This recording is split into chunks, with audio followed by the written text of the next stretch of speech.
My hands were shaking when I held the paper. 8 acres of land, a Quonset hut, and a tax debt of $5,200. That was everything our grandfather left us. The man who abandoned us 11 years ago without a single word of explanation.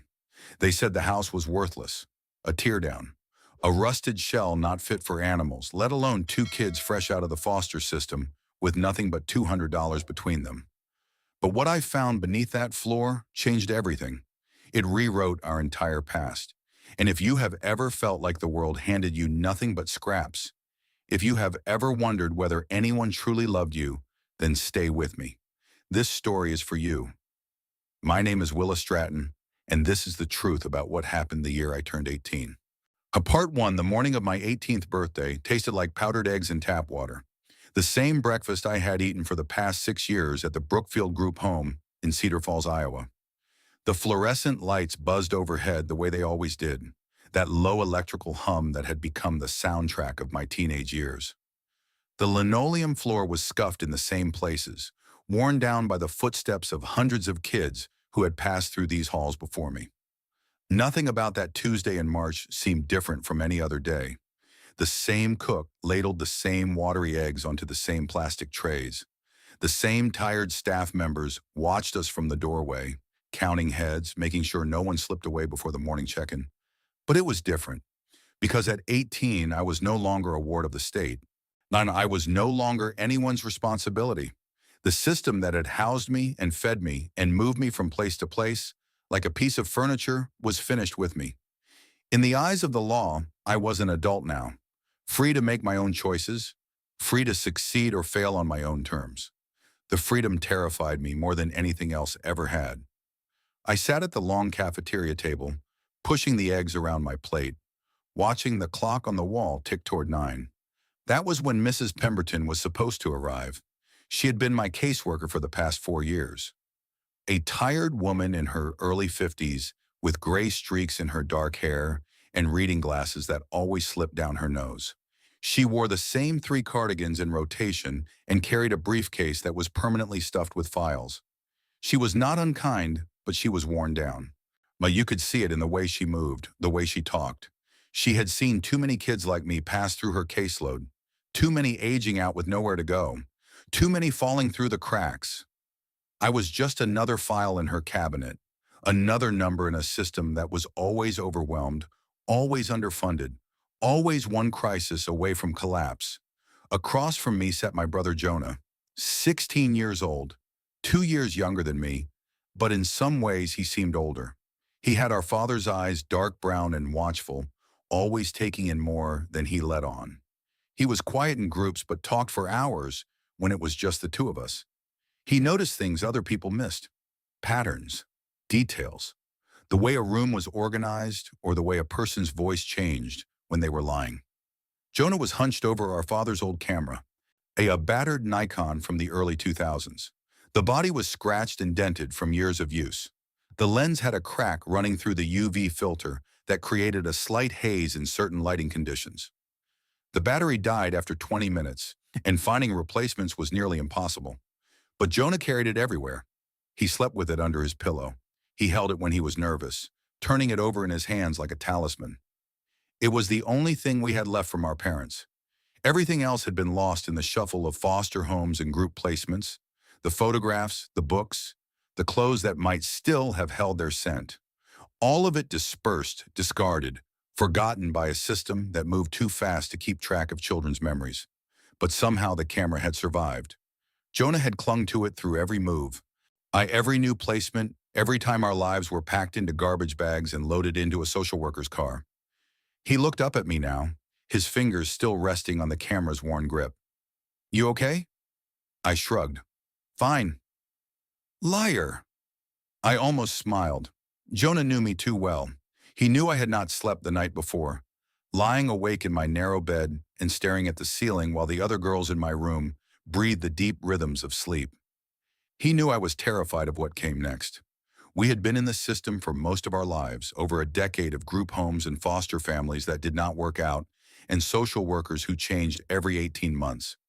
I had learned to expect nothing. Hope was a luxury I could not afford, and now I was 18, legally an adult, free to go wherever I wanted. The problem was I had nowhere to go. Mrs. Pemberton arrived at 9:15. She came into the cafeteria carrying a thick manila envelope and a paper cup of coffee that had gone cold during the drive from her office. She spotted us at the table and made her way over, her low heels clicking on the linoleum floor with a sound I had come to associate with transitions, with endings and uncertain beginnings. She slid into the seat beside me and set the envelope on the table between us. "Willa," she said, attempting a smile that did not quite reach her eyes. "Happy birthday." The words hung in the air, awkward and out of place. Birthdays in the system were not celebrations. They were deadlines, markers of time running out. "Thank you," I said, because I had learned to say thank you even when I did not feel grateful. She pushed the envelope toward me. "This is your paperwork. This birth certificate, social security card, and a check for $218. That is the balance of your state-managed account. $218. That was my inheritance from 18 years of being alive. My severance package from a childhood I never really had." I took the envelope. It felt heavier than paper should feel. "What about Jonah?" I asked. My voice came out sharper than I intended. Mrs. Pemberton glanced at my brother. He had stopped fiddling with the camera and was watching her with that careful, analytical expression he got when he was trying to figure something out. "Jonah has 2 more years in the system," she said. "However, there is a provision. If you can demonstrate stable housing and sufficient income, you can apply for guardianship. He could live with you instead of remaining in placement." Jonah sat up straighter. For the first time that morning, something like hope flickered across his features. "But," Mrs. Pemberton continued, and I felt my stomach drop at that word, "that requires you to have a permanent address, a job with verifiable income, proof that you can provide for him." I looked down at the envelope in my hands. $218. No job, no home, no family. How was I supposed to provide for anyone when I could barely provide for myself? "There is one other thing," Mrs. Pemberton said. She reached into her briefcase and pulled out another document. This one was old. The paper was yellowed at the edges, the creases worn soft from years of folding and unfolding. It looked like something from another era, another world entirely. Your grandfather's estate." The word hit me like a physical blow. Grandfather. I felt Jonah go still beside me. The air in the cafeteria seemed to thicken, the fluorescent buzzing growing louder. Our grandfather, Emmett Stratton. I remembered him in fragments, disconnected images that floated through my mind like photographs scattered across water. The smell of sawdust and coffee mingling together, the sound of his laugh, deep and warm, rumbling up from somewhere in his chest, the rough texture of his hands when he held mine, calluses from years of working with wood. I was 7 years old the last time I saw him. Jonah was 5. Our parents had just died in what we were told was a car accident, and Emmett took us in. For 3 months, we lived with him in some small town I could barely remember. It was winter. There was snow on the ground. He made us hot chocolate with real milk, not the powdered kind from the group home. He let us help him in his workshop, teaching us how to sand wood until it was smooth as silk. It was the last time I felt safe, the last time I felt like someone wanted us. And then one day, without warning, without explanation, he was gone. He handed us over to Child Protective Services and disappeared from our lives completely. No phone calls, no letters, no visits. He simply gave us away like we meant nothing to him. I had hated him for over a decade. "He did not have an estate," I said. My voice came out cold and flat, stripped of emotion by years of practice. "He had nothing." "Not exactly nothing," Mrs. Pemberton replied gently. She unfolded the document and smoothed it flat on the table. It was a deed, old and official, covered in stamps and signatures and legal language I did not understand. "He left you a piece of property in Garnett County, Montana. 8 acres of land. There is a structure on it. County records call it a Quonset hut." I stared at her. 8 acres. The words sounded impossible. I had spent my entire life in rooms measured in square feet. A property was something that happened to other people. Normal people. People with families and futures and plans. "What is a Quonset hut?" Jonah asked. His voice was quiet but curious. Always curious, even in moments like this. It is a type of prefabricated building, Mrs. Pemberton explained. Semi-cylindrical, made of corrugated steel. They were popular after World War II because they were cheap and quick to put up.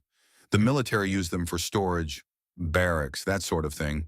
Farmers and ranchers bought the surplus ones for workshops and storage. Is it livable? Mrs. Pemberton hesitated. That hesitation told me everything I needed to know. The county assessor says it has been vacant for over a decade.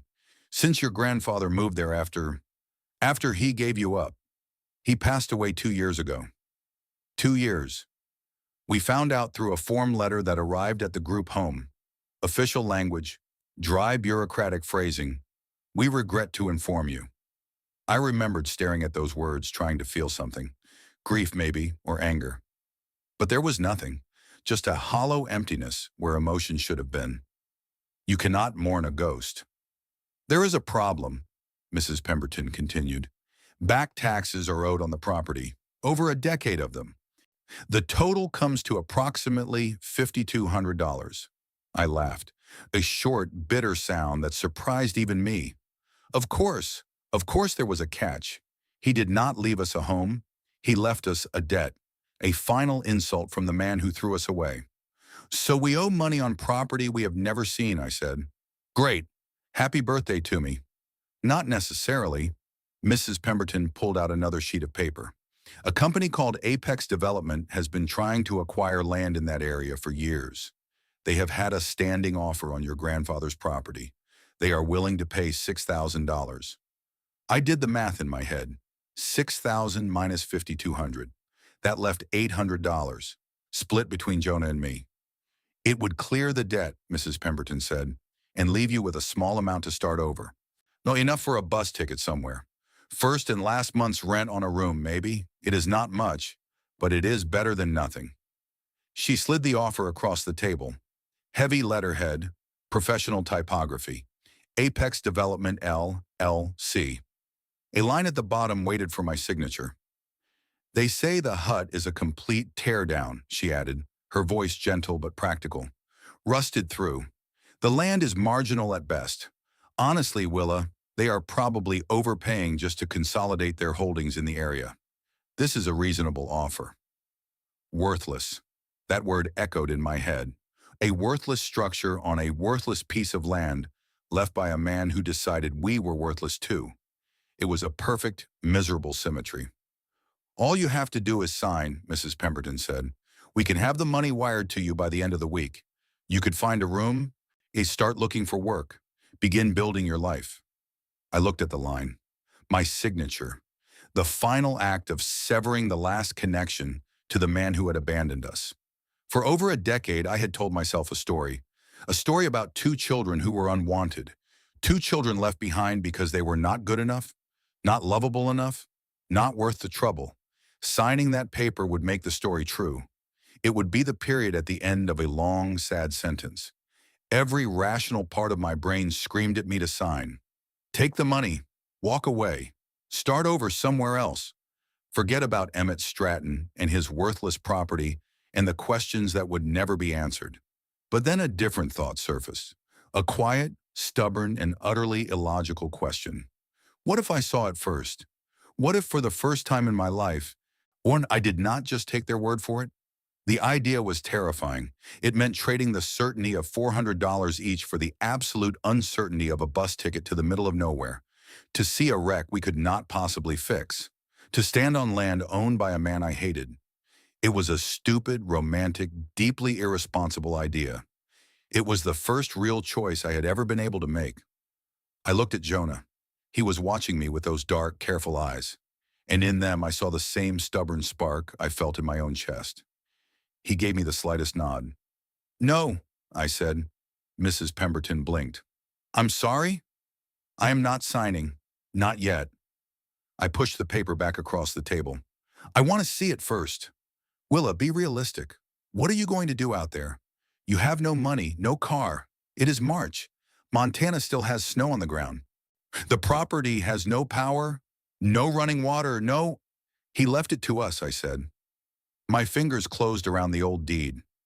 Whatever it is, whatever condition it is in, he left it to us.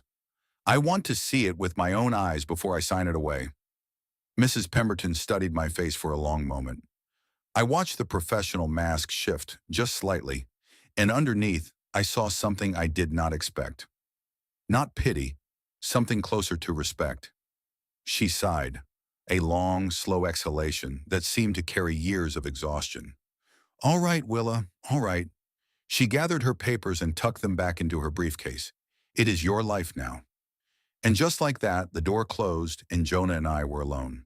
Alone with a cardboard box of our belongings, $218, and a deed to a worthless piece of land in the middle of Montana. It was not a plan. It was not a future. But it was a direction.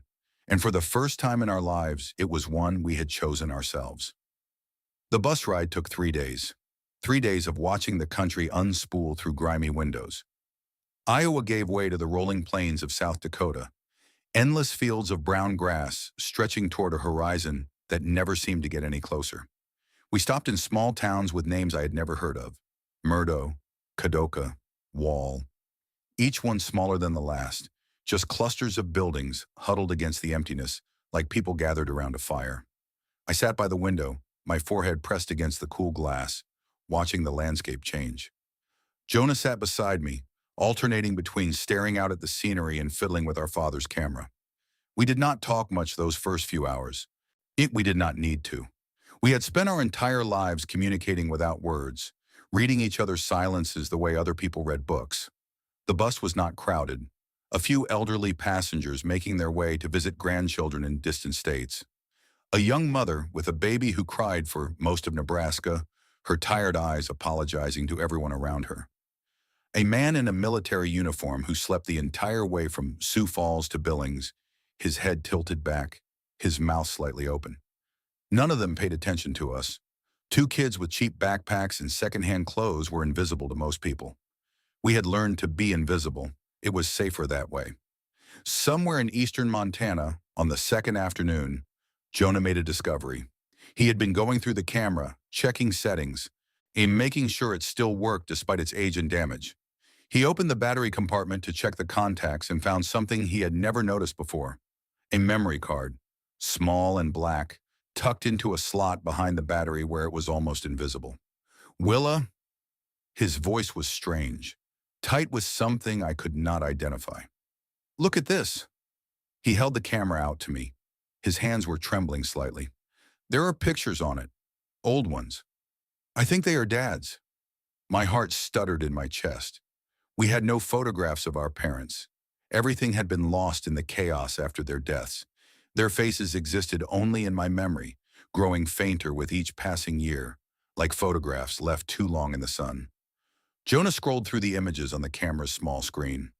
Most were mundane: landscapes, buildings. The kind of shots a photographer takes when testing equipment or documenting a project. But then he stopped. 2 figures stood in front of a curved metal structure, a man and a woman, young, smiling. The man had his arm around the woman's shoulders, and she was leaning into him, her hair blowing in the wind. Behind them, the metal building gleamed dully in what looked like autumn sunlight. Our parents, standing in front of a Quonset hut. I could not breathe. I took the camera from Jonah and stared at the tiny screen. My mother's face, my father's face, younger than I had ever seen them in my fading memories. Happy in a way I barely remembered them being. There is more, Jonah said softly. He reached into the camera case, a worn leather bag that had traveled with us through every placement, and pulled out a folded piece of paper. It was a print of the same photograph, faded and creased from being handled many times. On the back, someone had written in ink that had aged to brown: "Our safe place, 2013, the year before they died." I sat there holding that photograph for a long time. The bus rumbled beneath us, carrying us across the Montana plains. Other passengers dozed or stared out their windows at the endless landscape. And I looked at the faces of the parents I had barely known, standing in front of the building I was traveling to see. They had been there. They had known about this place. They had called it safe. What did that mean? Why had they taken this photograph? Why had our father hidden it in his camera, in a slot where no one would think to look? The questions multiplied in my mind, each one leading to three more. I did not have answers, but for the first time in over a decade, I felt something other than anger when I thought about our grandfather. I felt curiosity, and underneath that, something even more dangerous. Hope. The bus crossed into Montana on the morning of the third day. The landscape changed again. The flat plains gave way to rolling hills, and the hills gave way to something I had never seen before. Mountains in the distance, their peaks still white with late snow. Open land stretching in every direction, so vast it made my chest ache with something that felt almost like longing. I had spent my entire life in rooms, hallways, fenced yards. The scale of the world outside those windows was almost frightening. It made me feel small in a way I had never experienced, but it also made me feel something else, something I could not quite name. A loosening in my chest, a sense that out here, in all this empty space, maybe there was room for us too. The bus pulled into Billings around noon. We had a 4-hour layover before the connection to Flint Hollow. Jonah and I found a bench near the station and ate the sandwiches we had packed from the group home's kitchen. Peanut butter and jelly on white bread, slightly stale from 3 days in a backpack. It was not much, but it was free, and we needed to conserve every dollar we had. "Are you scared?" Jonah asked between bites. I considered lying, but I had never been able to lie to him. "Yes, me too." He took another bite of his sandwich, chewing thoughtfully. "But I am also something else. Excited is not the right word, but something close to it." I understood what he meant. There was fear, yes. A deep, a cold fear that we were making a terrible mistake. But underneath it was something else. Anticipation. The sense that we were finally moving towards something instead of being moved by others. "What do you think we will find me?" he asked.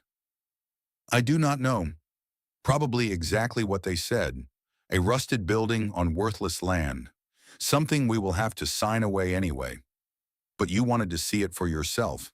I needed to see it. I needed to know for certain. I paused, trying to put into words something I did not fully understand myself. My whole life, people have told me what things are worth, what I am worth. I needed to see this with my own eyes before I let someone else decide. Jonah nodded slowly. He understood. He always understood. "Do you think he ever thought about us?" he asked quietly. "Grandfather, I mean. In all those years he was out there alone. Do you think he ever wondered what happened to us?" It was a question I had asked myself 1,000 times. In the dark of group home bedrooms, during the lonely hours of new foster placements, every birthday that passed without a card, every Christmas without a gift. "I do not know," I said honestly, "but I think we are about to find out." The final leg of the journey was on a smaller bus that smelled of diesel and carried mostly locals. Ranchers in worn boots and faded denim, a woman with grocery bags taking up 2 seats. The driver knew everyone by name and called out stops like they were neighbors he was visiting rather than strangers on a bus route. The bus dropped us at a crossroads outside Flint Hollow around 5 in the afternoon. Population 2,500, according to the faded sign. When the town was 2 miles down a narrow road that disappeared into the distance. The address on our deed was somewhere beyond that. It was late afternoon, and the sun hung low on the horizon, turning the clouds shades of orange and purple I had never seen in Iowa. The wind cut through my thin jacket like a blade of ice. It carried the smell of dust and pine, and something wild I could not identify. Clean air, real air. Nothing like the recycled staleness of institutional buildings. I had never felt so far from everything I knew. "Which way?" Jonah asked, his breath pluming white in the cold. I pointed toward the town. "Let us find supplies first, and maybe someone who can tell us how to get to the property." Flint Hollow was not really a town. It was more like a brief interruption in the landscape. A single main street with a handful of buildings clustered together as if for warmth against the Montana wind. I counted them as we walked. A hardware store with a hand-painted sign that read, "Loomis Hardware and Feed." A diner called Opal's with checkered curtains in the windows, and a neon open sign that flickered occasionally. A post office the size of a garage. A bar with a neon sign missing half its letters. A feed store with bags of grain stacked on the porch. A few pickup trucks were parked at angles along the curb, their beds dusty from rural roads. An old dog slept on the sidewalk outside the feed store, barely lifting its head as we walked past. We went to the hardware store first. A bell jingled above the door as we pushed it open, and warmth enveloped us immediately. On the inside was cluttered with tools and pipes and supplies stacked in no particular order that I could determine. It smelled of metal and oil and wood shavings, a comforting smell that reminded me of something I could not quite place. Behind the counter sat an old man with a weathered face and hands that had clearly spent decades working. White stubble covered his jaw, and his eyes were sharp beneath bushy eyebrows that had grown wild with age. He looked up over his reading glasses as we came in. "Help you?" "We need supplies," I said. "We are staying out at the Stratton place." The man's expression changed. He set down the inventory sheet he had been marking and looked at us more carefully. Really looked. All right, taking in our cheap clothes and worn backpacks and the expressions on our faces that probably screamed that we had no idea what we were doing. "Stratton Place," he repeated slowly. "You mean Emmett's old property, out on rural Route 12? "Yes, sir. He was our grandfather." The old man was quiet for a long moment. Something shifted in his eyes. Surprise, maybe, or recognition of something he had been waiting for without knowing it. "I'll be damned," he said softly. "Emmett's grandchildren." He stood up and came around the counter. He was tall despite his age, with a slight stoop to his shoulders and a way of moving that suggested old injuries carefully managed over many years. "Name is Virgil Loomis. I knew your grandfather. Worked with him on a few projects over the years. He was a good man, a fine carpenter. He best I ever saw when it came to detail work." "Did you know him well?" Virgil considered the question, rubbing his chin with one calloused hand. "Well enough. He kept to himself mostly, especially those last years. Did not come to town much, but when he did, he always stopped by here. We would talk about wood mostly, types of joints, the best way to finish oak versus pine, that sort of thing." He paused. "He was building something out there. Never said what exactly, but he ordered a lot of supplies over the years, more than you would need just for repairs." "Building something." I filed that information away for later. "You know that place has been empty since he passed," Virgil continued. "Going on 2 years now. Nobody has been out there to check on it." "We know. We still want to see it." Virgil studied us for another moment. Then he nodded slowly, as if we had passed some kind of test he had not told us about. "All right, you are going to need some gear if you are planning to stay out there even one night.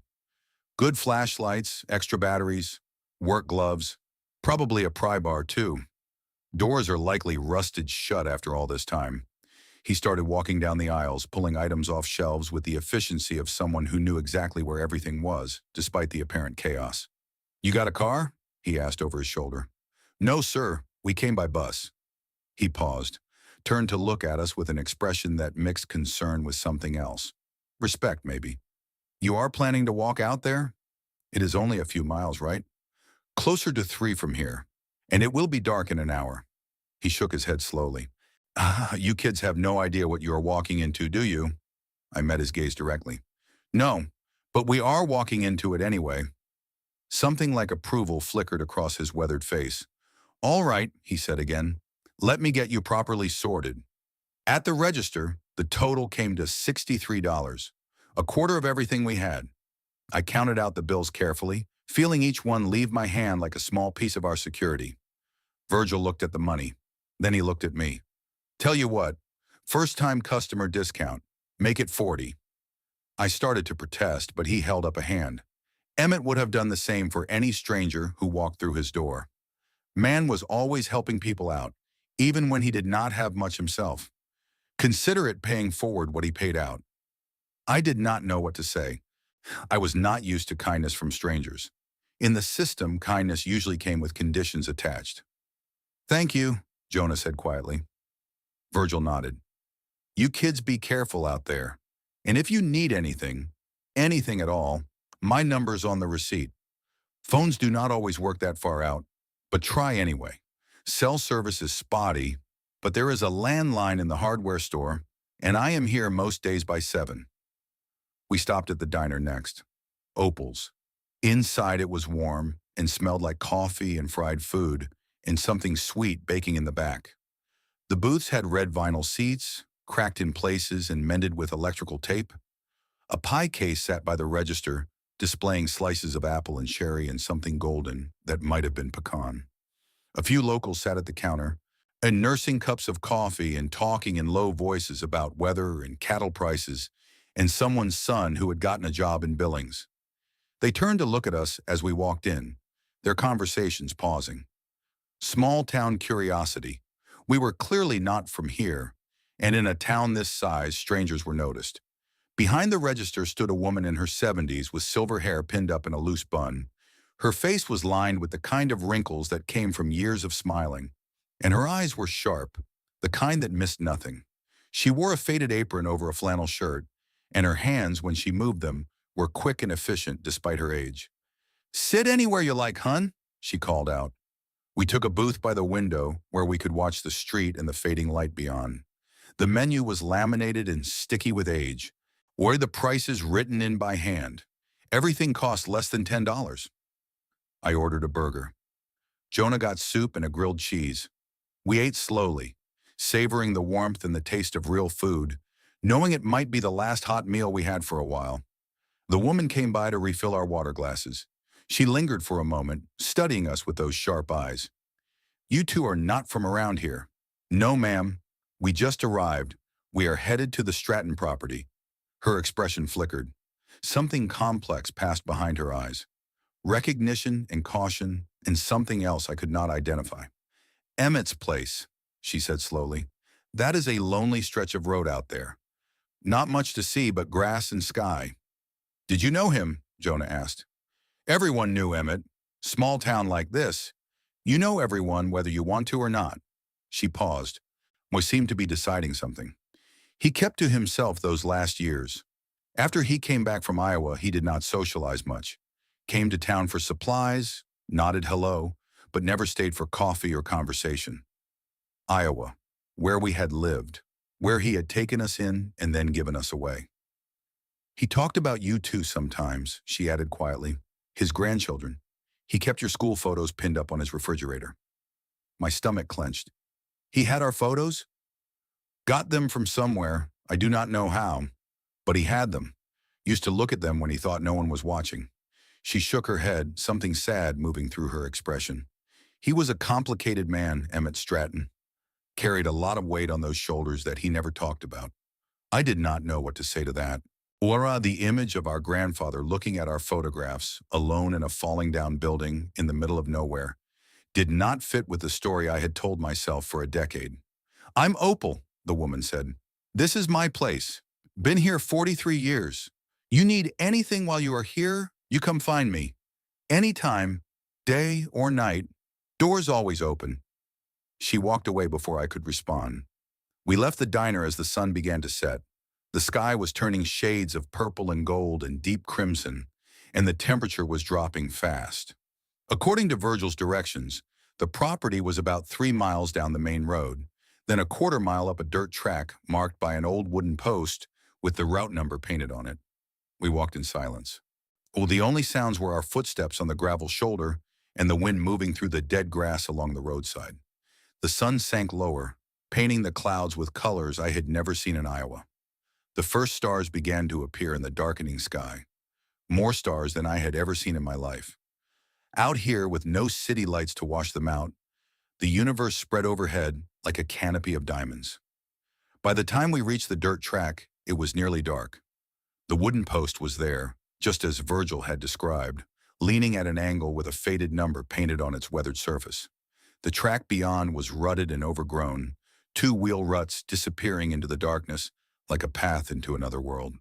We followed it, our flashlight beams cut through the gloom, while illuminating patches of dead grass and muddy puddles and the occasional rock that caught the light like a small skull. The wind was picking up, cold and sharp, cutting through my jacket and making my eyes water. And then we saw it.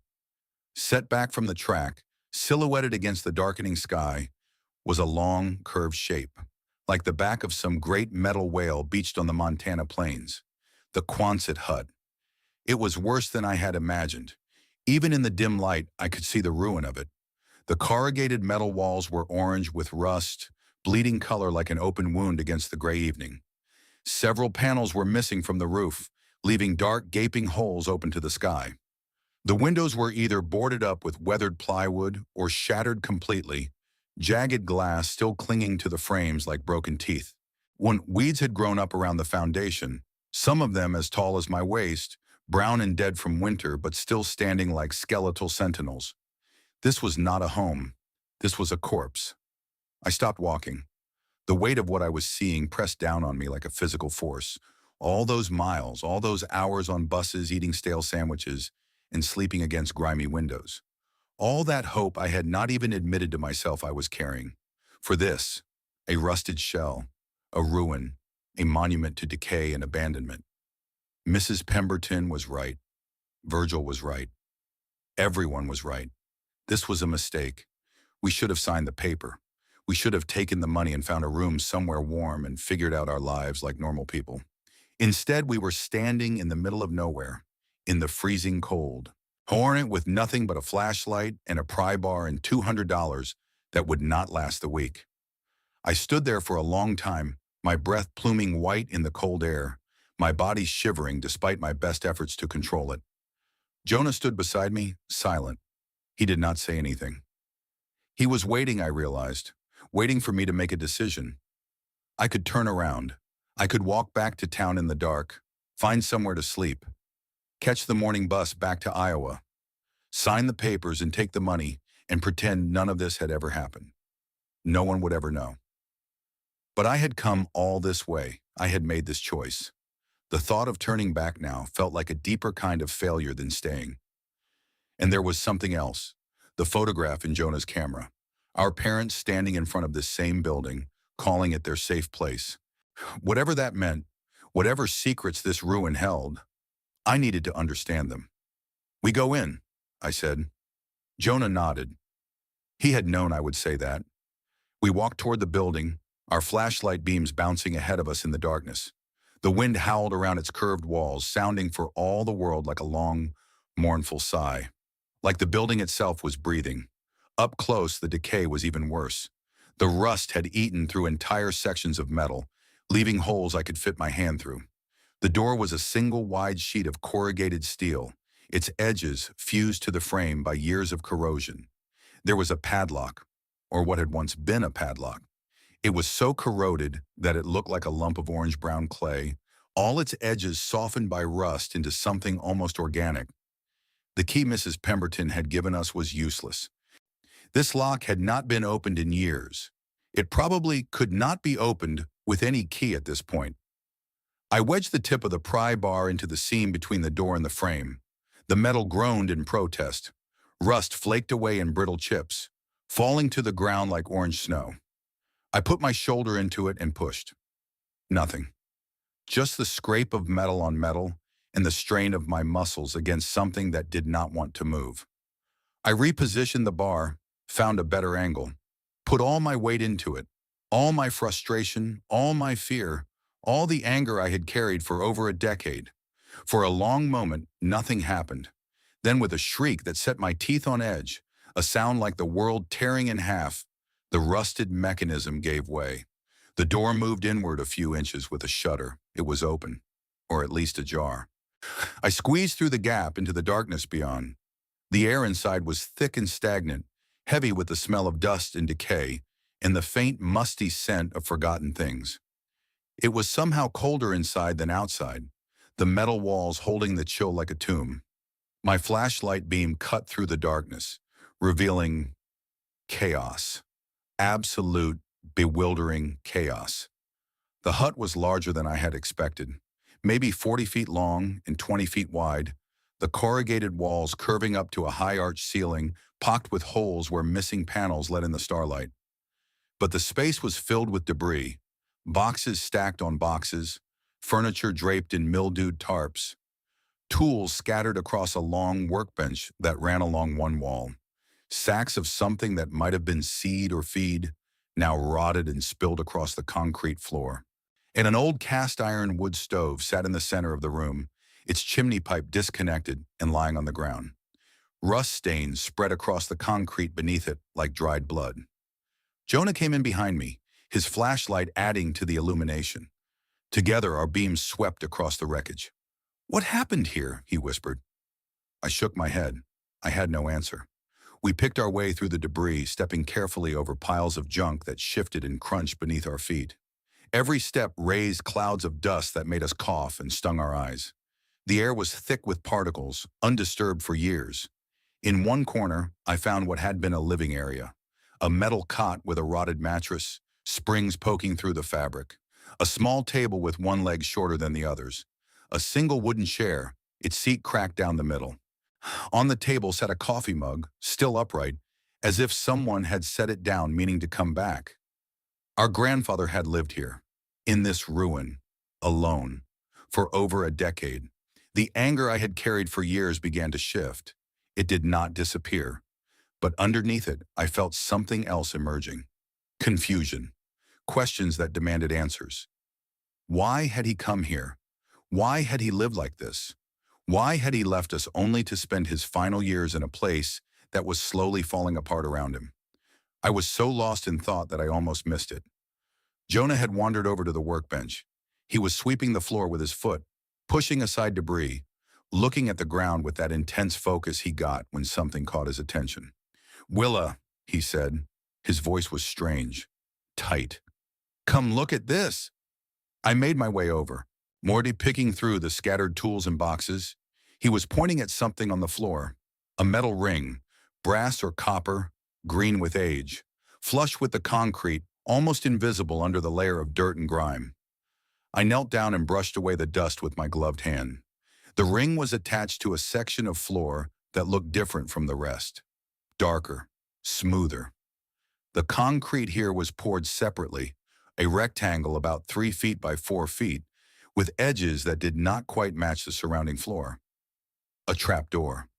My heart started to beat faster. But there was a problem. The massive workbench was positioned directly on top of it. Hundreds of pounds of timber and steel, heavy enough that even if we could somehow lift it, we would never be able to move it aside. It was bolted to the floor with industrial-grade hardware, and the kind meant to survive decades of heavy use. "We need to move the bench," Jonah said. "But how? It must weigh 500 pounds. I stood up and looked at the workbench more carefully. It was built like a fortress. Thick wooden beams, steel reinforcements, heavy-gauge hardware. The kind of construction that was meant to last forever. But our grandfather had been a carpenter, a craftsman, a man who solved problems with his hands. If he had put a trapdoor under this bench, he must have had a way to access it. I looked at the bench, then at the wall behind it, and there, almost hidden by cobwebs and shadow, I saw something. A faded diagram, hand-painted on the wall in what looked like old whitewash. It showed the workbench, an arrow pointing down, and next to one of the bolts, a series of small marks, a pattern. "It is not just bolted down," I said slowly, understanding dawning. "There is a mechanism, a release." Jonah was already examining the base of the bench with his flashlight. "Here, look at this bolt." I knelt beside him. The bench was secured by 4 massive bolts, one at each corner. They looked identical at first glance. But when I looked closer at the one Jonah was pointing to, I saw that the head was different. Instead of a hexagonal shape, it had a square indentation in the center. It was not a bolt. It was a release mechanism disguised as a bolt. We searched the cluttered bench top frantically, our flashlights sweeping across rusted tools and scattered hardware. After a few minutes of increasingly desperate searching, Jonah held something up with a sound of triumph. A T-handle tool with a square head. Custom made. It matched the bolt perfectly. A key. Our grandfather had left us a key. I took it from him. The metal was cold in my hand, worn smooth by use.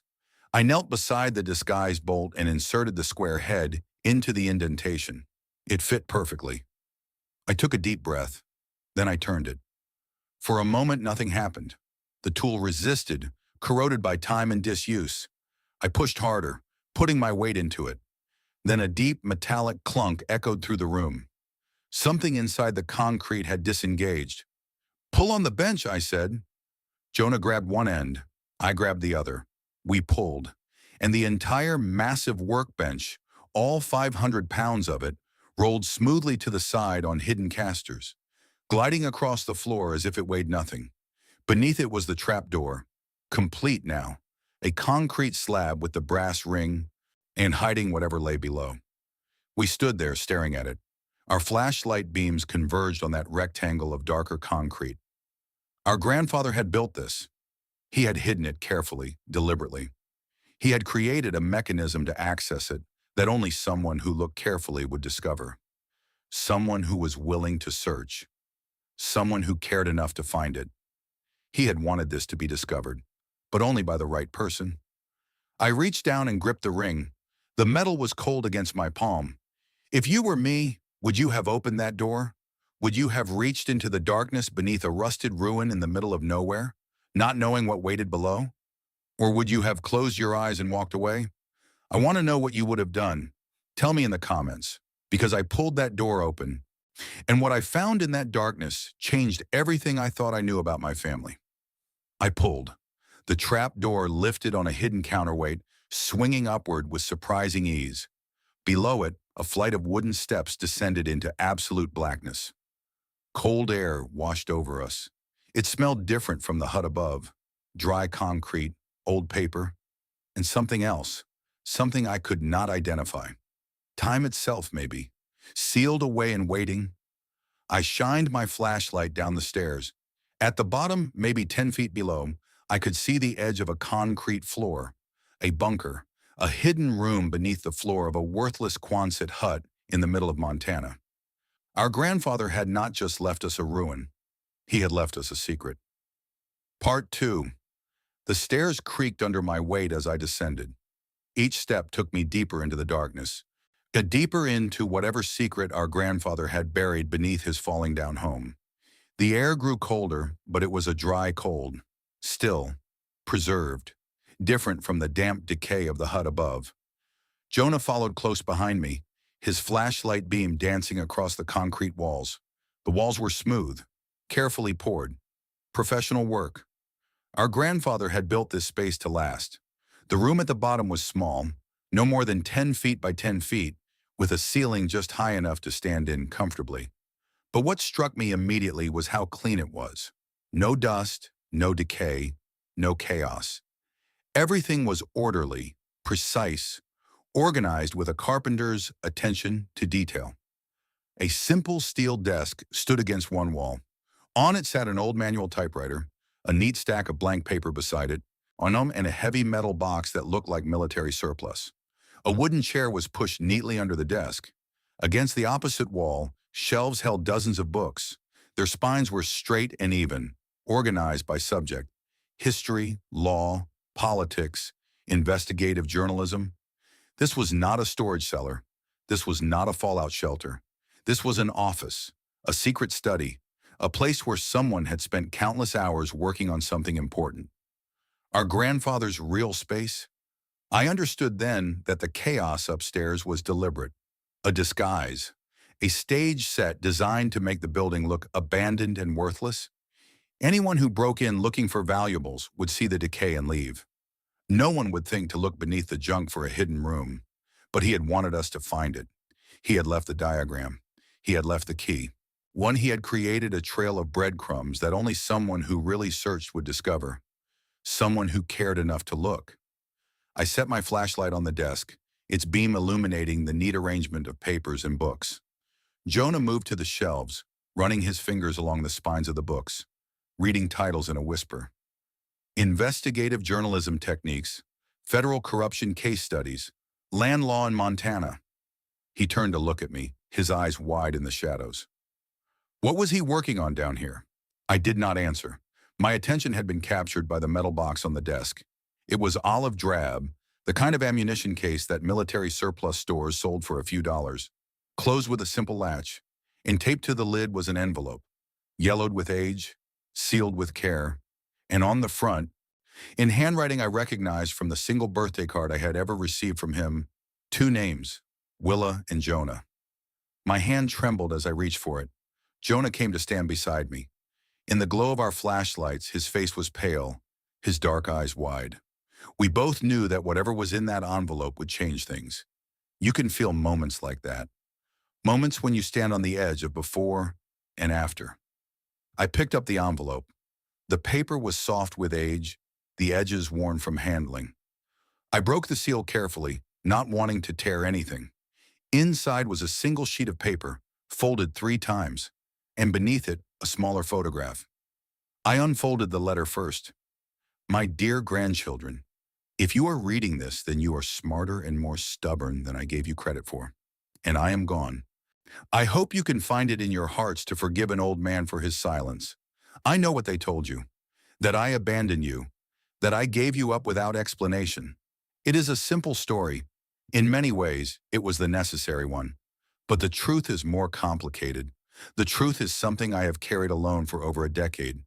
I did not abandon you. I hid you. I stopped reading. The words blurred on the page. I had to read that line 3 times before it made sense. Hidden, not abandoned, hidden. The cold, hard knot in my chest. The anger I had nurtured since I was 7 years old. It began to crack, like ice in spring, fracturing from within. I kept reading. Your parents were not killed in a car accident. That was the official story, the one I helped create because I had no choice. Your mother and father were investigative journalists. They were working on a story, a dangerous one. They had uncovered evidence of corruption at the highest levels of Montana state politics.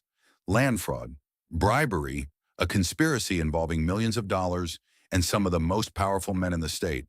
They were getting close to exposing a man named Senator Warren Kincaid. He is the one behind a company called Apex Development, the same company that has been trying to buy this land. Your parents were murdered because of what they knew. Their car accident was not an accident. It was arranged. A message to anyone else who might try to continue their work. After they died, Kincaid's people came to me. They made it very clear that my silence was not enough. They knew about you, 2 small children, witnesses to nothing, but loose ends in their minds, potential threats. They gave me a choice. I'll give you up. Cut all ties completely. Let you disappear into the foster system where you would be anonymous, invisible, safe. 2 more files in a cabinet of forgotten children where no one would think to look for you or keep you and watch you become targets. I made the only choice I could. I let them drive you away. I stood in the driveway and watched the car disappear down that road with you crying in the back seat. Willa in the window, Jonah holding her hand. I can still hear you crying for me after all these years. I can still see your faces pressed against the glass, not understanding why your grandfather was letting strangers take you away. Something inside me died that day, but you were alive. That was all that mattered. I could not breathe. The letter shook in my hands. All those years, all that anger, all that certainty that we had been thrown away because we were not wanted, not good enough, not worth the trouble. And the truth was the opposite. We had been hidden, protected, saved by a sacrifice so terrible, I could not imagine making it. Jonah took the letter from my hands at some point. He was reading it now, his lips moving silently, tears streaming down his face unchecked. I sank into the wooden chair, the same chair our grandfather must have sat in countless times, writing in this bunker while we grew up without him. The wood was cold and hard beneath me, worn smooth by years of use. I could almost feel his presence here, in this secret space he had built and maintained and worked in for over a decade. And for the first time since I was a little girl, I cried. I cried for the parents I barely remembered, murdered for trying to tell the truth. I cried for the grandfather I had hated, who had borne that hatred as a shield to keep us alive. And I cried for the frightened children we had been, building our identities around a lie, believing we were worthless when we had been loved so fiercely that a man gave up everything to protect us. After a while, the tears stopped. Grief gave way to something else, a cold, focused clarity. I wiped my face and took the letter back from Jonah. There was more to read. I came out here to this worthless piece of land because no one would look for anything valuable in a place like this. I built this room, and I spent the last years of my life doing what your parents could not finish. All the evidence is in the box. Their original notes, my findings, copies of documents, recorded conversations, See everything needed to expose Kincaid and his network. Apex Development is still trying to acquire this land. They have been trying for years. They do not know exactly what is hidden here, but they suspect. They are afraid of what might be buried beneath this property. And now you have a choice I never wanted you to have to make. In the bottom of the box, beneath a false panel, is money. $55,000. Everything I saved over the years, working odd jobs and selling furniture I made. It is your escape. Take it. Disappear. Build new lives far from Montana. Find jobs, go to school, fall in love, have children. Live the normal lives you deserve. That is what your parents would have wanted. That is what I want for you. Or you can stay. You can use what is in this box to finish what we started. The evidence is enough to bring them down. But it will not be easy. Kincaid is powerful. He has friends in law enforcement, in the courts, in the state government. He has destroyed people who tried to expose him before. If you choose to fight, you will need help. There are names in the box. People I trusted. A lawyer in Billings named Declan Holt. He is young, but he is fierce, and he hates bullies. Contacts at newspapers who might be willing to publish the truth if it is packaged properly. Whatever you decide, know that I loved you. I have always loved you. Every day of these past years, I thought of you. I followed your lives from a distance, as much as I could without drawing attention. I knew you were suffering in the system. I knew the placements kept failing. It took everything I had not to come for you. But as long as Kincaid was free, you were safer where you were. Anonymous, forgotten by everyone except me. I am sorry I could not tell you the truth while I was alive. I am sorry for so many things. Your grandfather, Emmett. I set the letter down carefully on the desk. The small room seemed to hold its breath, the past and the present colliding in my chest. Jonah was digging through the metal box now, pulling out files with trembling hands. His movements were careful despite his emotion, systematic. He was looking for something specific. "Willa," he said. His voice was strange. "Look at this." He held up a leather-bound journal. The cover was worn soft from years of handling, the corners rounded by countless nights of being held. I took it from him and opened it to the first page. Our grandfather's handwriting. A date. January 15th, 2014. They took the children today. I watched the car drive away until I could not see it anymore. Willa was crying. Jonah was holding her hand. He did not understand what was happening. Neither did she. I stood in the driveway for 3 hours after they were gone. I could not make myself go inside. This is the right thing. This is the only way to keep them safe. I have to believe that. But God help me, it feels like dying. I turned the pages with trembling fingers. Entry after entry. Year after year.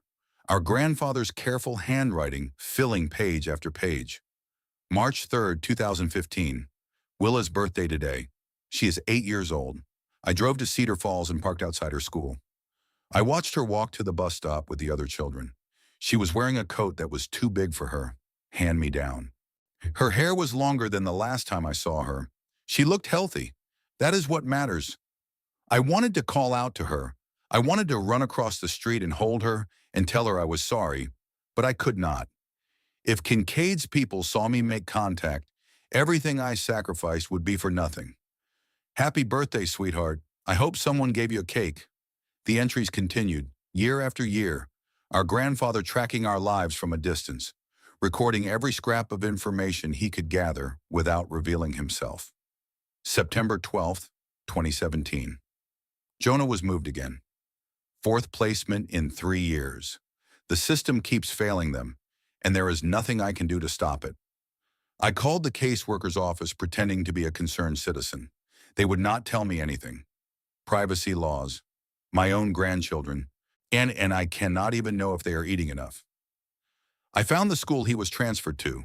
I drove past yesterday, saw him playing basketball during recess with some other boys. He has gotten tall. He looks more like his father every year. I sat in my truck and cried for an hour. November 28th, 2019. Thanksgiving. I cooked a turkey anyway.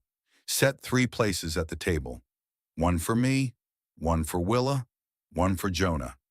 I know they were not there, but I talked to the empty chairs all the same. Told them about my week, asked them about school, pretended I could hear their answers. I am an old man talking to ghosts, but it helps. It helps me remember why I am doing this, why I spend every day in this bunker, building the case that will bring Kincaid down. Someday they will know the truth.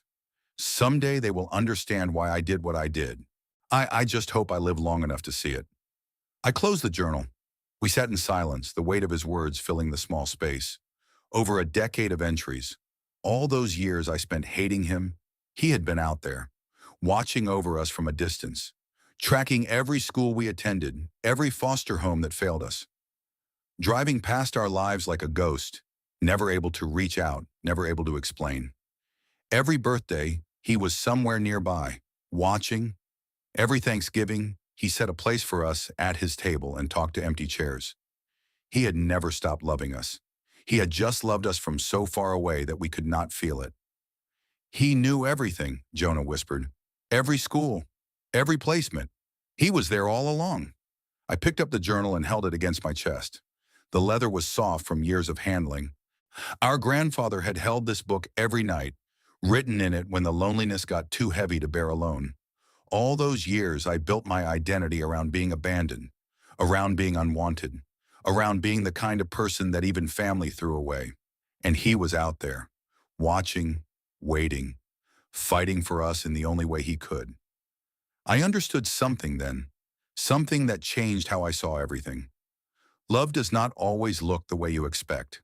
Sometimes it looks like silence. Sometimes it looks like distance.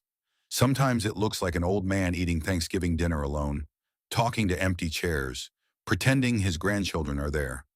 But it is still love. It was always love. Jonah opened the metal box again. He lifted out the files, the cassette tapes, the folders full of documents. And beneath them, so just as the letter said, was a false bottom. He pried it up. Cash, bundled in rubber bands. More money than either of us had ever seen in our lives. $55,000. Freedom. A new life anywhere we wanted. Or we could stay. We could fight. We could finish what our parents and grandfather had started. It was not really a choice. I think I knew that the moment I read the first line of the letter. Some truths, once you know them, cannot be unknown. They become part of you. They demand something in return. I closed the lid on the money. I picked up one of the files. The label read, Apex Development Land Fraud, Initial Investigation, G and N Stratton, G and N Garrett and Nora, our parents. I opened it and began to read. The hours that followed are a blur in my memory. We sat in that cold concrete room, our flashlights casting long shadows on the walls, and we read everything. Our parents' notes in their excited, hurried handwriting, our grandfather's careful documentation, witness statements from frightened ranchers, photographs of forged documents, bank records showing money flowing from shell companies to offshore accounts and back again. The story that emerged was staggering in its scope. Senator Warren Kincaid had spent decades building an empire of corruption. Using Apex Development as a front, he had systematically forced ranchers and farmers off their land through intimidation, legal manipulation, and outright fraud. The land was valuable, rich in mineral rights that most of the owners did not even know they possessed.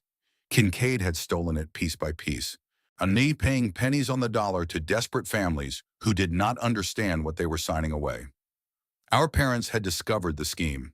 They had been methodically building a case, connecting Kincaid to the fraud through paper trails and witness testimony. They were weeks away from publishing their findings when their car went off a mountain road. Except it was not an accident. Our grandfather's research made that clear. He had found evidence that the car's brakes had been tampered with. He had witness statements from mechanics who had been paid off to alter records. He had traced payments from Apex Development accounts to the men who had done the work. Our parents had been murdered, and the system had covered it up. Our grandfather had picked up where they left off, alone, in secret, for over a decade. He had continued gathering evidence, filling in gaps, finding new witnesses, creating an airtight case that would be impossible to dismiss. And now all of it was in our hands. By the time dawn began to lighten the holes in the roof above us, I knew what we had to do. I closed the final folder and looked at Jonah. He looked as exhausted as I felt, dark circles under his eyes, his face pale in the growing light. But there was something else in his expression, that same stubborn determination I had seen on the bus. "We stay," he said. It was not a question. "We stay. We finish this." The next week was a blur of activity. I started a fire in the old wood stove, fitting the disconnected chimney pipe back together well enough to vent the smoke through one of the holes in the roof. The warmth pushed back the worst of the March cold. It made the hut almost livable. Jonah and I divided the work. I focused on making the building functional while he organized the evidence in the bunker, creating copies of everything important, making sure we had backups in case something happened to the originals. I walked back to town and found Virgil opening his hardware store. "Still here," he observed. His weathered face showed something that might have been approval. "We are staying," I said. "I need supplies to make the place livable, insulation, a proper stovepipe, plywood for the roof patches." He looked at me for a long moment, taking my measure. Then he nodded. "All right, let us get you properly sorted." The work was hard, harder than anything I had ever done. My hands blistered and bled. My muscles ached in places I did not know muscles existed. But with each nail I hammered, in each piece of plywood I fitted into place, I felt like I was building more than a shelter. I was building a life, our life, in the place where our grandfather had spent his final years fighting for justice. About a week after we arrived, a black SUV pulled up the dirt track to the property. I was outside stacking firewood I had salvaged from the surrounding woods when I saw it coming. The vehicle was too clean, too new, too expensive for this part of Montana. It did not belong here. A man got out. He wore a suit that probably cost more than everything I owned combined. His shoes were polished to a mirror shine, completely impractical for the mud and gravel of the property. He had the kind of smile that looked like it had been practiced in front of a mirror thousands of times. "Sis Willis Stratton?" He walked toward me with the easy confidence of someone who was used to getting what he wanted. I set down the wood I was carrying but kept the splitting maul in my hand, just in case. "Who is asking?" "My name is Gresham. I represent Apex Development." He stopped a few feet away, looking around at the hut with barely concealed contempt. "We were sorry to hear about your grandfather. I understand our offer to purchase this property was forwarded to you." I said nothing. Let him talk. "I am here to tell you we are prepared to be more generous." His smile widened, showing too many teeth. "Given your circumstances, two young people, no resources, trying to fix up a worthless property in the middle of nowhere. It must be overwhelming." "What kind of generous?" $30,000, cash. All you have to do is sign." $30,000, 5 times what they had originally offered. A month ago, that number would have seemed like a fortune. I would have signed without hesitation and counted myself lucky. Now I knew what it really was. Hush money. They knew we were here. They were worried about what we might find, or what we might have already found. "The property is not for sale." Gresham's smile flickered. Just for a moment, something cold showed through the practiced charm. "Miss Stratton, let us be realistic. You are a teenager with no money and no experience. This land is worthless. The building is a teardown. Our offer is more than fair. It is generous." I said no. The mask slipped. For just a moment I saw what was underneath. Something hard and dangerous. Something that made me understand exactly what kind of people we were dealing with. "You are making a serious mistake," he said, his voice losing its pleasant tone. "This offer will not stay on the table forever. You should think very carefully about your next move." He turned and walked back to the SUV. The door closed with a solid, expensive sound. He sat there for a moment, looking at the hut, at me. It was not a farewell. It was a threat. As the SUV drove away, kicking up a plume of dust, I noticed Jonah standing in the doorway of the hut. He was holding our father's camera, and it was pointed at the departing vehicle. "Did you get it?" I asked. He nodded, a grim satisfaction on his face. "Video, audio too, every word." Our grandfather had spent years collecting evidence. We had just started collecting our own. 2 days later, Nana and I took the bus to Billings. The list of names our grandfather had left included a lawyer, Declan Holt. Young but fierce. Hates bullies. That was all the description said, but it was enough. I found his office above a used bookstore in a brick building on a quiet street. The sign on the door was small and modest. Just his name, an attorney at law.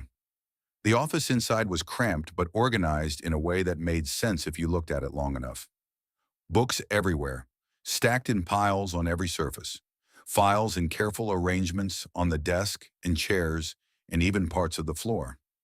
A young man sat behind the main desk. He looked to be in his early 30s, with dark hair that needed cutting and sharp, intelligent eyes behind wire-rimmed glasses. Can I help you? Are you Declan Holt? That depends on who was asking. My name is Willa Stratton. My grandfather was Emmett Stratton. His expression changed instantly. The casual wariness disappeared, replaced by intense attention. Emmett Stratton. He sat up straighter. I knew him. He consulted with me on a few cases over the years. Pro bono work for ranchers who were being pressured to sell their land. He was a good man, meticulous, careful. I was sorry to hear he passed. He left me something. I opened my backpack and pulled out one of the files. The summary document our grandfather had prepared. An overview of everything. He left me his work. I placed the file on Declan's desk. He opened it. He started reading. I watched his face as he took it in. The casual intelligence sharpened into something fierce. His eyes moved across the pages faster and faster, his expression growing grimmer with each revelation. When he finally looked up, his face was pale. This is... He shook his head, seemingly at a loss for words. I knew Emmett was looking into Apex, but I had no idea he had all this. This is enough to bring down Kincaid. This is enough to open criminal investigations at state and federal levels. This could put people in prison for the rest of their lives. He looked at me. Really looked. Taking my measure the way Virgil and Opal had. Trying to decide if I understood what I was holding. What do you want to do, Willa? I want to finish it. I want to finish what my parents started. What my grandfather spent his life working toward. I reached into the backpack and pulled out the money. $10,000 in bundled bills. The retainer. And now, is this enough to start? Declan stared at the money, then back at me. A slow smile spread across his face. It was the first real smile I had seen in weeks. Enough? For a case like this? For a chance to burn these people to the ground? He laughed, a sound of genuine delight. I would do it for free. He stood up and extended his hand across the desk. Welcome aboard, Willa. Let us give them hell. What followed was the hardest month of my life. Apex pushed back immediately. The day after Declan filed the initial paperwork, the harassment began. Virgil found his truck tires slashed outside the hardware store one morning. Someone spray-painted a crude warning on Opal's diner window in the middle of the night. A dead coyote appeared on our doorstep. Throat cut, eyes open, a message that required no words. But the coyote was just the beginning.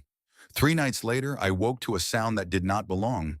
A creak from below, from the bunker. I grabbed the flashlight and moved quietly across the hut. Jonah was still asleep on his cot, exhausted from a day of digitizing documents. I did not wake him. I did not want to frighten him until I knew what we were dealing with. The trapdoor was open. I had closed it before bed. I always closed it. The mechanism was heavy, deliberate. It could not have opened on its own. Someone was down there, or had been. I descended the stairs as silently as I could, my heart pounding so hard I could feel it in my throat. The flashlight beam cut through the darkness, revealing chaos. The bunker had been ransacked. Files were scattered across the floor. The metal box was overturned, papers spilling everywhere. Someone had searched through everything, pulling documents from folders, tearing through our grandfather's carefully organized evidence. I stood frozen in the doorway, my mind racing. How had they gotten in? When? How long had they been here? Then I noticed something. The wall panel behind the desk, the one Jonah had discovered a week ago, with a hidden compartment our grandfather had built behind it. It was still closed, still sealed. Whoever had broken in had not found it, and in that compartment was the most important evidence of all. The cassette tape our grandfather had labeled in red ink, his recording of Senator Kincaid himself discussing the handling of our parents. the smoking gun that could prove murder. They had come for evidence, but they had not found what they were really looking for. I spent the rest of the night putting the bunker back in order. I checked every document against our inventory. As far as I could tell, nothing was missing. The break-in was a search, not a theft. But it was also a message. They knew where we lived. They could get to us whenever they wanted. When I told Jonah the next morning, his face went pale. But then his jaw set, and I saw that stubborn determination I knew so well. "We need off-site backups," he said. "Multiple copies, different locations. If they come back, if they take everything, we need to make sure the evidence survives." He was right. We spent the next 3 days creating copies of every document, every recording, every photograph. Declan kept one set in his office safe. We mailed another to a trusted contact in Denver. Anom and Jonah uploaded encrypted versions to 3 different cloud services. Whatever happened next, the truth would survive. But the break-in had rattled me. And what happened to Jonah 3 days later rattled me even more. He had gone into town alone to pick up supplies.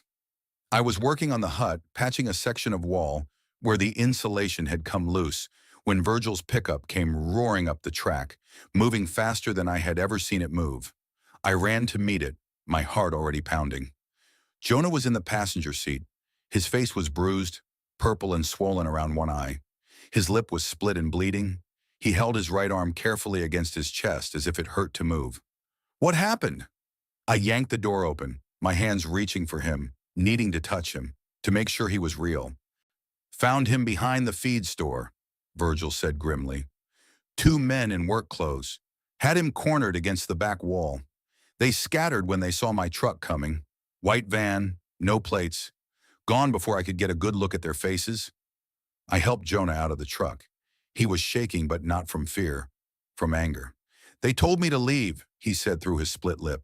"They said if we did not take the money and go, worse things would happen. To both of us. They said we did not understand who we were dealing with." He held up his left hand. Clutched in it, so tightly his knuckles were white, was the USB drive where he had backed up copies of all our evidence. "They tried to take it. I would not let them." Something broke inside me then, not my resolve. That only hardened, crystallizing into something cold and sharp. But something else broke. The last remnants of the girl who believed the world might be fair. The last hope that justice could come without a fight. These people had murdered our parents. They had forced our grandfather to give us away. They had spent a decade walking free while we grew up in foster homes thinking we were worthless and abandoned. And now they were threatening my brother. I helped Jonah inside and cleaned his wounds. His eye was swelling shut. The split lip would need time to heal. But nothing was broken. He had been lucky. This time. That night after Jonah was asleep, I went down to the bunker. I sat in our grandfather's chair in the darkness for a long time, thinking about what to do next. When I came back up, I had made a decision. The next morning I called Declan. "File everything," I said. "All of it. Every piece of evidence. I do not care about the risks anymore. Willa, if we go public with this, Kincaid will come after you with everything he has. He will use every resource, every connection, He already is. They broke into our bunker. They beat up my brother yesterday. The only way we survive this is if we take him down first. If we stay in the shadows, they will pick us apart piece by piece. We need to bring this into the light where everyone can see." There was a long pause on the line. "All right," Declan said finally. "I will contact the federal prosecutor I know in Denver, and I will reach out to the journalists your grandfather trusted. If we are doing this, we are doing it right. We are going to burn them to the ground." That evening, something unexpected happened. A knock at the door. And I opened it to find Silas Drummond standing on the porch, silhouetted against the setting sun. An old rancher in his late 60s, with a weathered face and calloused hands that had spent a lifetime working the land. I recognized his name from our grandfather's files. He was one of the victims of Apex. They had forced him off half his land 5 years ago through forged documents and legal intimidation. He did not say much at first. He just handed me a box of fresh eggs and a paper-wrapped slab of bacon. "Emmett helped me when no one else would," he said, his voice rough and quiet. "Gave me money to keep my lawyer when Apex was trying to take the rest of my ranch. Would not take a cent back, no matter how many times I tried." He looked at the hut, at the repairs we had made. I heard what you were doing. Heard they roughed up your brother. So word travels fast in a town this size. He met my eyes and I saw something in his expression that I had not expected. Resolution. I have been scared for 5 years. Scared to talk, scared to fight back, scared of what they might do if I opened my mouth. He straightened his shoulders, seeming to grow taller despite his age. But your grandfather was not scared, and neither were your parents from what I hear. They died trying to tell the truth. He paused. I figure it is time I stopped being a coward. Behind him, 2 more pickups were pulling up the track. More ranchers, more families who had suffered under Kincaid's corruption. One by one, they came to the door. They brought food, blankets, offers of help and labor, and whatever else we needed. They did not say much. Country people were not given to long speeches. But their presence said everything. We were not alone. Over the next few days, more people came forward. Witnesses who had been too frightened to talk before, victims who had signed away their rights under pressure and regretted it ever since. Old friends of our grandfather who had stayed silent out of fear, but could not stay silent anymore. One evening as the sun was setting, I looked out the window to see a line of vehicles coming up the track. Trucks and cars, and even a few tractors, forming a procession that stretched back toward the main road. Opal was at the front. She had closed the diner for the afternoon, something Virgil told me she had not done in 15 years. In her arms was a casserole dish still warm from the oven. Well, she said, looking at my stunned expression, which, are you going to invite us in or let the food get cold? They set up tables outside the hut as the last light faded from the sky. Someone brought folding chairs. Virgil produced a portable generator and strung up lights that turned the scraggly yard into something almost magical. Within an hour, our desolate property looked like the site of a family reunion. I stood at the edge of it all, watching, not sure what to do. I had never been to a gathering like this. Not once in 18 years of living. In foster homes, meals were functional. In group homes, they were institutional. Nobody set up lights. Nobody brought casseroles. Nobody came just because they wanted to be there. Opal found me standing alone near the corner of the hut, my arms wrapped around myself against the evening chill. You look lost. Child. I do not know how to do this, I admitted, my voice smaller than I intended. I have never had a family dinner? I shook my head. She took my hand. Her fingers were warm and strong, calloused from years of work, but gentle in their grip. Well, you are having one now. Here is all you need to know. She squeezed my hand gently. You sit down, you eat, you let people take care of you for once in your life. That is it. That is all there is to it. Think you can manage? My throat tightened. I nodded. She led me to a seat at the makeshift table. Jonah was already there, his bruised face illuminated by the string lights, surrounded by ranchers who were loading his plate with food he had not asked for. Someone was telling a story about our grandfather, and everyone was laughing. Silas Drummond sat across from me. His weathered face crinkled into a warm smile. Your grandfather helped me when I had nothing, he said. I was about to lose everything I had worked my whole life for. Emmett showed up one day with an envelope of cash and a plan. Would not let me pay him back, no matter how many times I tried. Said that was not how it worked. He saved my father's farm too, added a woman I did not recognize. 20 years ago, found a loophole in a contract Apex had tricked him into signing. We still have that land because of Emmett Stratton. One by one, they told their stories. All the ways our grandfather had helped them over the years. Legal advice, small loans, a shoulder to cry on when times were hard, help with repairs and harvests, and the thousand small crises that made up rural life. He had spent a decade alone in this place, but he had not been idle. He had been protecting his community the same way he had protected us.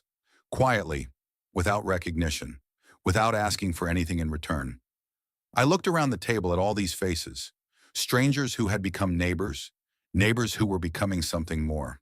For the first time in 18 years, I understood what belonging meant. The tears came then.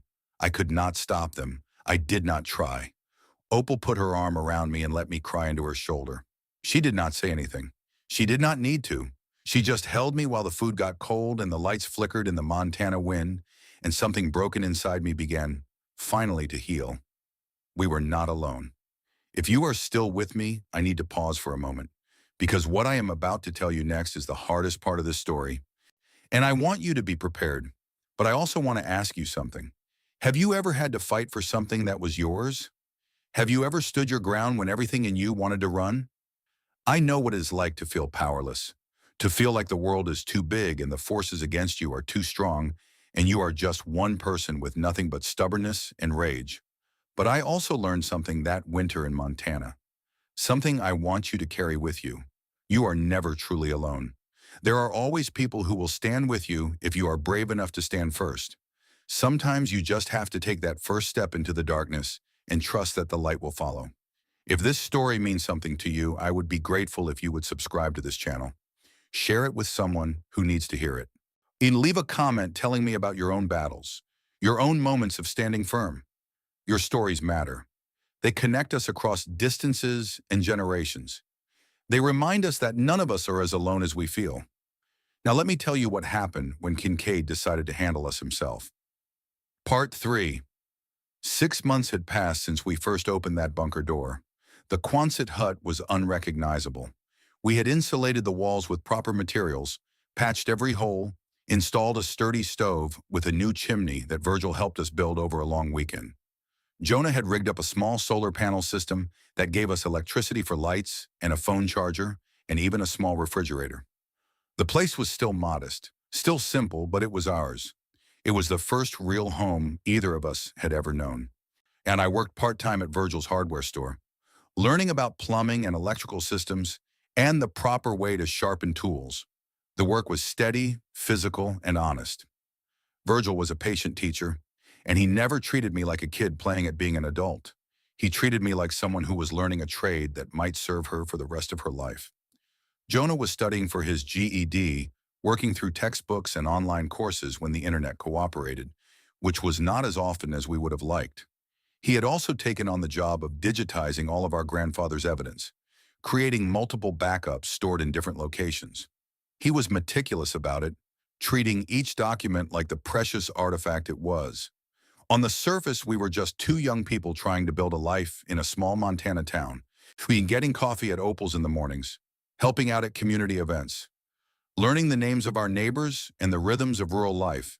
But underneath, the fight continued. Declan had filed the civil lawsuit on behalf of multiple ranching families.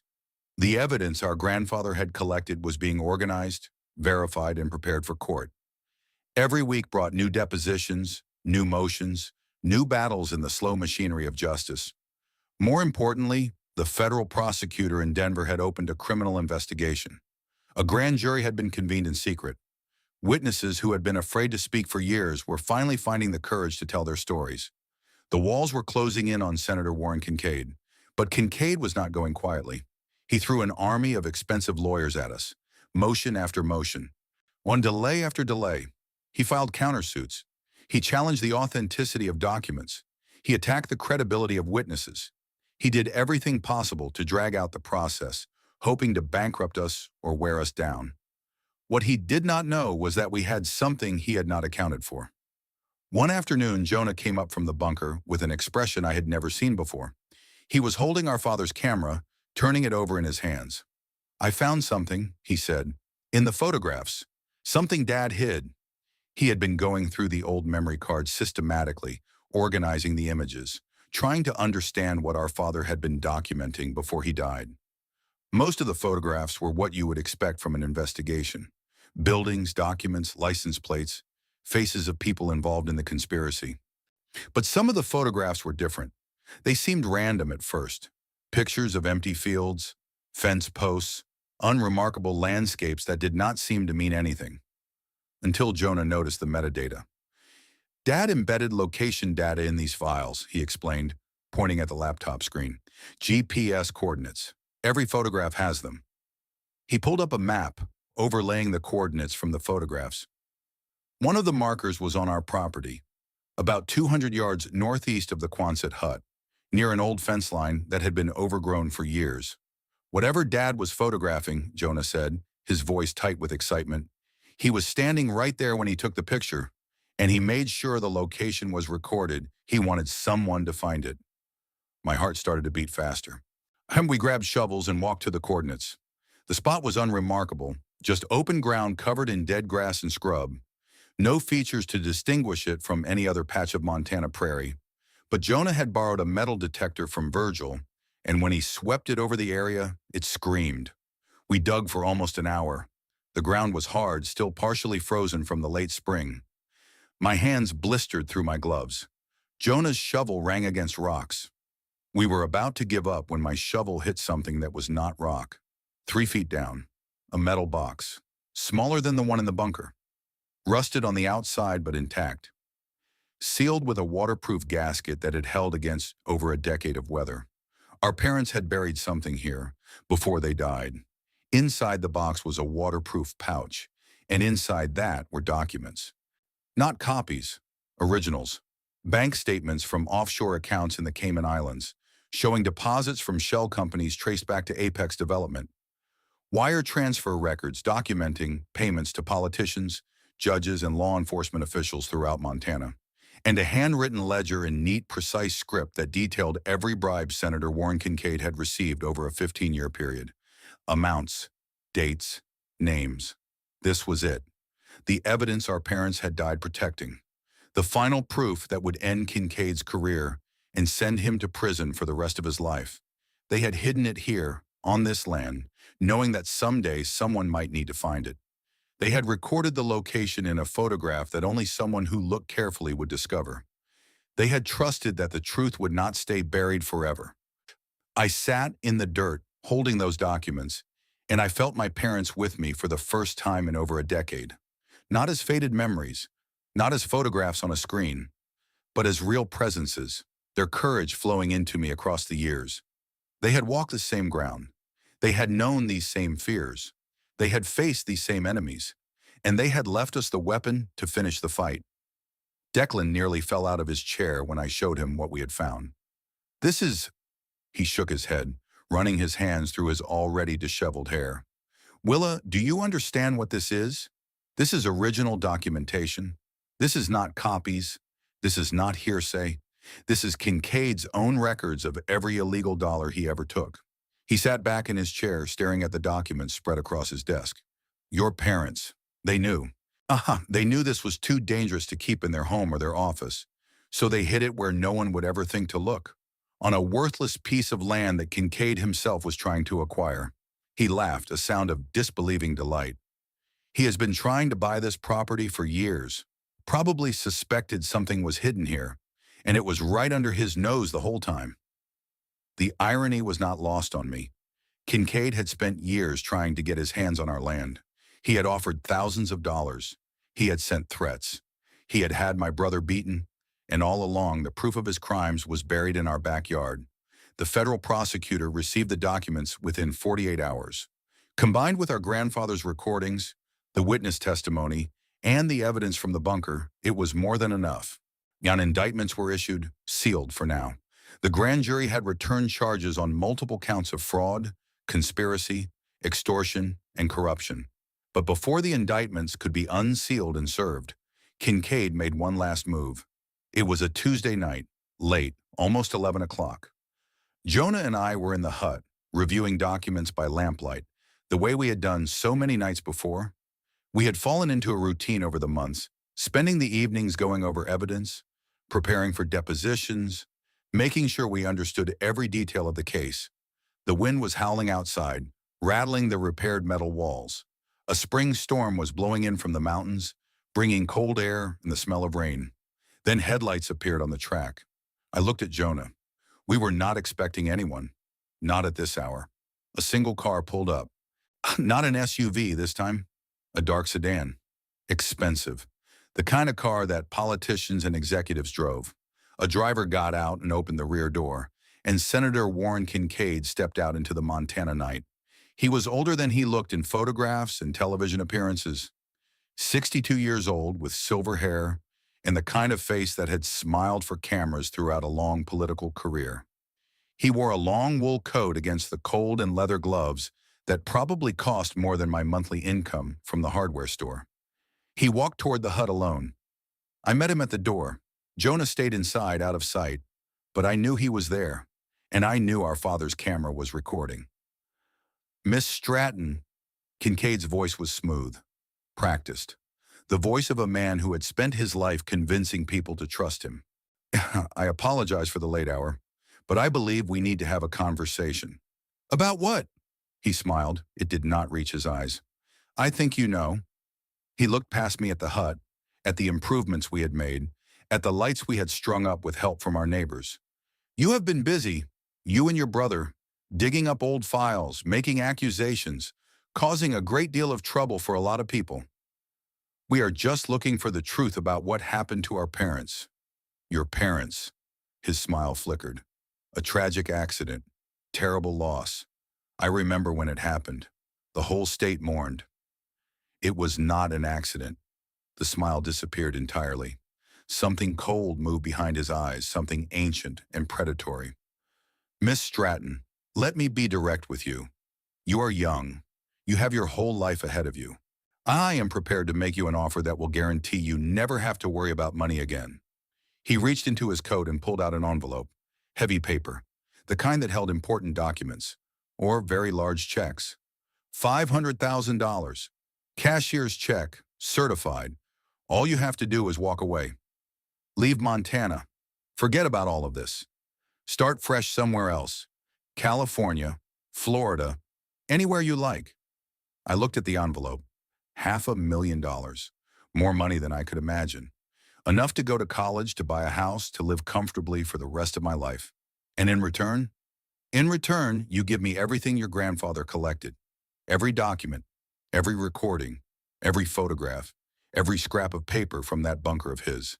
And you sign an agreement to never discuss any of this again, with anyone. So ever. I almost laughed. You want me to help you cover up the murder of my parents? Kincaid's face went cold. The mask of the friendly politician vanished completely, and underneath was something else. Something hard and ruthless and ancient. The face of a man who had destroyed countless lives and never lost a moment's sleep over it.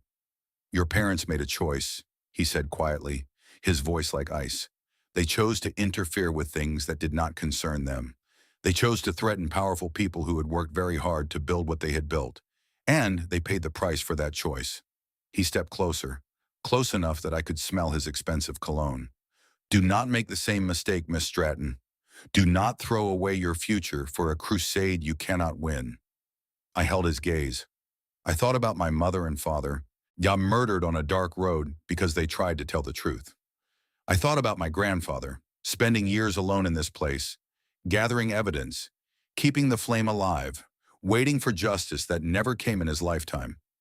I thought about Jonah, beaten behind the feed store but still clutching that USB drive, still refusing to give up. No, Kincaid's eyes narrowed. I'm sorry. No, I am not taking your money. I am not giving you the evidence. And I am not going anywhere. This is my home. This is my land. And I am going to stand on it while I watch them put you in handcuffs. For a long moment, he just stared at me. Then his expression changed. The cold ruthlessness gave way to something worse. Contempt. The look of a man who had just realized he was dealing with someone too stupid to save. You foolish girl, he said softly. Do you have any idea who you are dealing with? I have destroyed people far more powerful than you. Your parents thought they could take me down. Your grandfather thought he could take me down. Look where they are now. They are dead because of you. Yes, he did not even bother to deny it. They are. And if you do not take this offer, you will join them. Both of you. 2 more unfortunate accidents. 2 more orphans who simply ran out of luck. He said it calmly, matter-of-factly, like he was discussing the weather. I felt fear then, real fear, cold and sharp, crawling up my spine. This man had killed before. He would kill again. He was standing in front of me, threatening my life and my brother's life, and he was not bluffing, but I did not look away. Are you finished? He blinked, surprised by the question. Because if you are finished, I continued, you should leave now. You are not welcome on my property. You are not welcome in my home, and you are about to find out exactly how wrong you were about me. For a moment, rage flickered in his eyes. Real rage. The kind that had ordered my parents' deaths. the kind that had kept an entire region in fear for decades. Then he smiled again, that cold, empty smile. "You will regret this," he said. "I promise you that." He turned and walked back to his car. The driver opened the door. Kincaid paused before getting in. "Enjoy your little farm," he called out, his voice carrying across the cold night air. "While you still can." The car's engine started. The headlights swept across the property as it turned around, and then it was moving down the track, heading for the main road. Wayne, but it never got there. The first set of headlights appeared from behind the rise to the east, then another, then another. A convoy of vehicles blocking the track. Blue and red lights began to flash. The sedan stopped. Doors open. Figures in FBI windbreakers surrounded the car, weapons drawn, voices shouting commands I could not quite hear from where I stood. I watched from the doorway as they pulled Warren Kincaid out of the back seat, as they put him against the hood of his expensive car and handcuffed his wrists behind his back. Right here, on our property, in front of the Quonset hut he had dismissed as worthless. Declan Holt emerged from one of the FBI vehicles. He walked up the track toward me, his face split by a grin so wide it looked almost painful, his wire-rimmed glasses catching the flashing lights. "Willa," he said. He's slightly out of breath from excitement. "I hope you do not mind that I brought some friends." "How?" "The recording. Jonah was streaming it to me live through the phone. The moment Kincaid admitted to being involved in your parents' deaths, I was on the line with the federal prosecutor. They had people in position already, waiting for the signal. We were hoping he would come. We were hoping he would be arrogant enough to try one more time." I turned to look at my brother. He was standing in the doorway of the hut, our father's camera in his hands, tears streaming down his face. He had caught everything, every word, every threat, every admission, and we had the FBI as witnesses. One of the agents walked up to where Kincaid was being held against the hood of his car. The senator was shouting something about his lawyers, about his rights, Ari about how they had no idea who they were dealing with. The agent read him his rights. His voice was calm, professional, utterly indifferent to Kincaid's status or his threats or his expensive coat. They put him in the back of a federal vehicle. The door closed with a solid thunk. I stood in the doorway and watched the convoy of vehicles turn around in our scraggly yard, their lights painting the Quonset hut in alternating red and blue. Watched them drive away into the darkness, taking Senator Warren Kincaid to face justice at last. He was arrested on our land, on the property he had tried so hard to acquire, in front of the building he had called worthless. There was a justice in that I had not expected. It was over. Not entirely, of course. The trials took more than a year. Motions, appeals, delays. Kincaid's lawyers fought every inch, just as they had fought every inch of the investigation. But in the end, justice prevailed. The evidence was overwhelming. The witnesses were too many and too credible to dismiss. The recordings were too clear to explain away, and the documents our parents had buried in our backyard were irrefutable. Senator Warren Kincaid was convicted on multiple federal counts of fraud, extortion, racketeering, and conspiracy. Based on his admission on our property and the evidence from our parents' investigation, additional charges were filed related to their deaths. He was sentenced to 25 years in federal prison. He would die behind bars.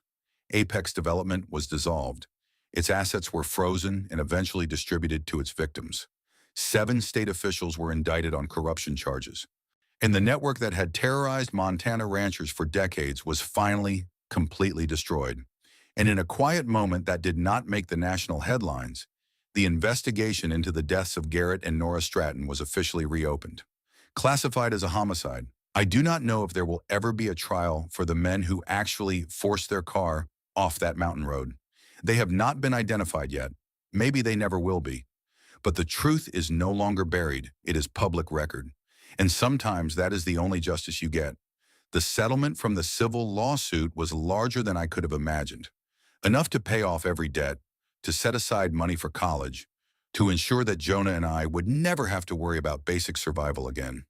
But we did not keep most of it.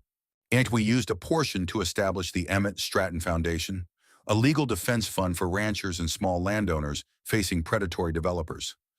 Declan agreed to run it pro bono, taking on cases of people who had no other recourse against powerful interests trying to take what was theirs. It felt right. It felt like what our grandfather would have wanted, what our parents would have wanted. The rest we put away, for Jonah's college, for the future, for whatever came next. 1 year after Kincaid's conviction, Jonah and I stood on the small rise overlooking our property. The Quonset hut was transformed, fresh paint on the sections that could hold it, new windows that actually opened and closed, a covered porch that Virgil and Silas and half a dozen other neighbors had helped us build one long weekend. Smoke curled from the new chimney into the clear Montana sky, the smell of wood smoke mixing with the scent of spring grass. It was home. The people of Flint Hollow no longer looked at us as strangers. We were part of the community now. Silas Drummond stopped by every Sunday with eggs from his chickens. Opal saved us a booth at the diner every Friday night and always brought extra pie. Virgil was teaching Jonah how to rebuild engines in the shop after hours, and he had already started talking about Jonah maybe taking over the business someday. We had found something I never expected to find, something I had stopped believing was possible, a place where we belonged. Jonah raised our father's camera and pointed it at me, the same camera that had traveled with us from Iowa through all those years in the system. The same camera that had captured the evidence that helped bring down Kincaid. The same camera that held the photograph of our parents standing in this very spot. "Stand there," he said, "right where Mom and Dad were in the old picture." I moved to the spot. The sun was setting behind me, painting the sky in shades of orange and gold and deep crimson that I had never seen in Iowa. The wind was cool and clean, carrying the smell of pine and new grass and the first hints of summer. I thought about the journey that had brought us here, a birthday in a group home, an envelope with a deed to worthless property, a choice to see it for ourselves instead of signing it away.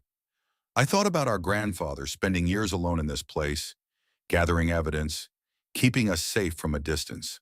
I thought about our parents, brilliant and brave, murdered for trying to tell the truth.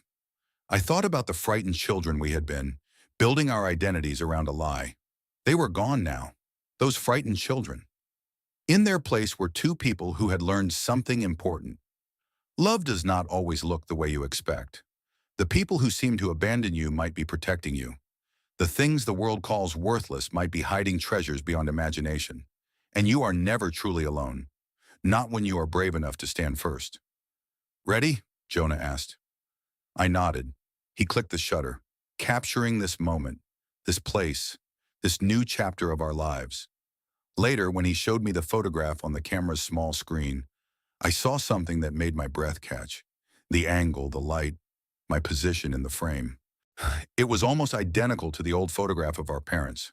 The same spot, the same view, the same hope in the eyes of the person standing there. 2 generations, connected across time and tragedy, by love, by sacrifice, by the fight for truth. "They would be proud of us," Jonah said quietly. I put my arm around his shoulder. "I think so too. Our grandfather left us a rusted hut and a terrible choice. Run and live or stay and fight.